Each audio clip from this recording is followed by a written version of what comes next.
ഇന്ന് ഓർക്കാപ്പുറത്ത് സലാത്ത് മജ്ലിസിലേക്ക് ഒരു അതിഥി കടന്നു വന്നു.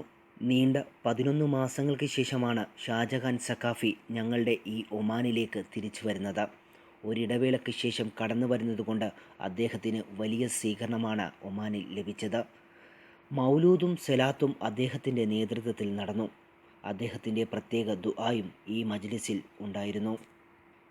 ഈ മജ്ലിസിൽ അദ്ദേഹം കടന്നു വരുമെന്ന് ആരും പ്രതീക്ഷിച്ചില്ല. അത് ഞങ്ങൾക്കൊരു വലിയ സന്തോഷമാണ് നൽകിയത്. അദ്ദേഹത്തിൻ്റെ ദുആ ഒരിക്കൽ കൂടി കേൾക്കാനുള്ള ഭാഗ്യം റഹ്മാനായ തമ്പുരാൻ ഞങ്ങൾക്ക് നൽകി. ഡ്യൂട്ടി കഴിഞ്ഞ് വൈകിയെത്തിയ ഷാജഹാൻ പോലും ഷാജഹാൻ സഖാഫി വരുന്നു എന്നറിഞ്ഞ് ഓടിയെത്തി. ഒരിടവേളയ്ക്ക് ശേഷം കലാം വീണ്ടും സലാത്തിൽ സജീവമായി. സലാമിൻ്റെ വകയായിരുന്നു ഇന്ന് ഭക്ഷണം. ആരെയും അകറ്റി നിർത്താൻ പാടില്ല എന്ന സന്ദേശമായിരുന്നു കലാമിലൂടെ ഞങ്ങൾക്ക് ലഭിച്ചത്. കാല് വയ്യാത്തതുകൊണ്ട് ഇന്ന് അഹമ്മദിക്ക സലാത്തിൽ പങ്കെടുത്തില്ല. കലാം സ്പോൺസർ ചെയ്ത ഭക്ഷണമാണ് ഇന്ന് വിതരണം ചെയ്തത്. ഇനിയുള്ള 10 ദിവസങ്ങളിൽ എല്ലാ ദിവസവും രാത്രി 8:30 മണിക്ക് മൗലൂദ് ഉണ്ടായിരിക്കുന്നതാണ്.